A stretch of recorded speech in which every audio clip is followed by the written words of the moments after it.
of the shooting, we received the call about 40 seconds after the first shot was fired, which had occurred outside of a building called Otto Miller Hall.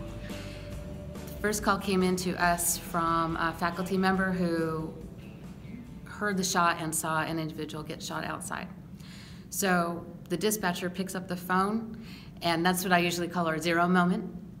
It's about 40 seconds after it. In the meantime, the shooter has moved into Otto Miller Hall, and he's in the lobby. For our operations center, we immediately activate our lockdown checklist. So it went like this.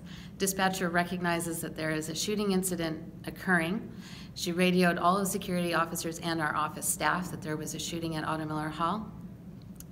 We had the entire campus locked down in 17 seconds from the moment she picked up the phone by pushing that red button. And we had activated our mass notification system and called 911 with the exact address, all within 59 seconds of the first phone call coming in. We then began managing and collecting more information from people calling in and from our video management system. Our security officers were on scene in about a minute and a half from the time they were radioed, and they saw our victim down in the front of the building, and so they moved to go provide assistance there. While inside, a student who worked as a building monitor had counterattacked the shooter with pepper spray and able to tackle him. So as the rest of the event evolved, we continued putting out messages to the campus that we were staying in lockdown. We sent about 5 messages out over our mass notification system, which includes reader boards and a loudspeaker system.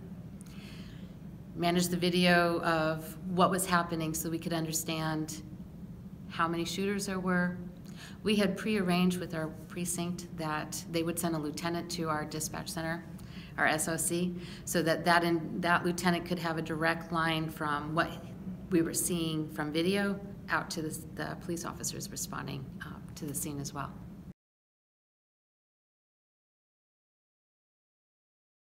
So Cheryl, what has your university done since then with your SOC as far as upgrades?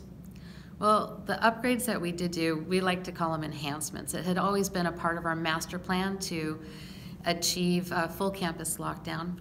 We also wanted to, and had been in the process of looking for a different mass notification system. So we moved to Rave in the next year following that. We added Alertus as a part of, which is a desktop application that is a pop-up. And we knew that our loudspeaker system had lacked some intelligibility and some broader diffusion, so we upgraded that as well.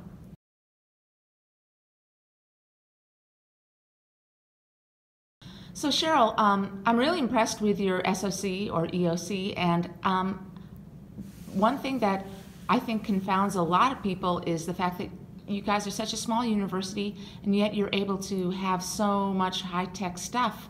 So how do you swing it? Well, it's kind of like Stephen Covey says, start with the end in mind. So where do we want to get to? And a lot of institutions or organizations, I think, make a mistake in deciding that, all right, we're going to migrate to a video management system and we're going to install all these cameras. Well, that is a huge hit all at one time to be able to afford, and very rarely are people able to do that.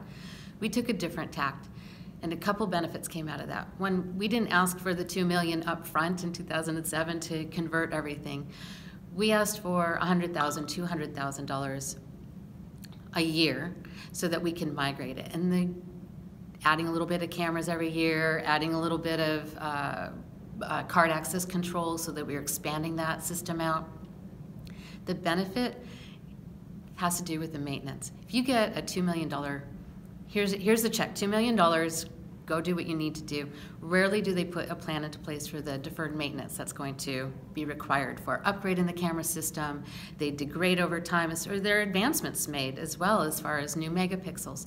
So our plan had always been to slowly implement over time so that we could stay cutting edge and always have the best technology migrating in and taking out whatever had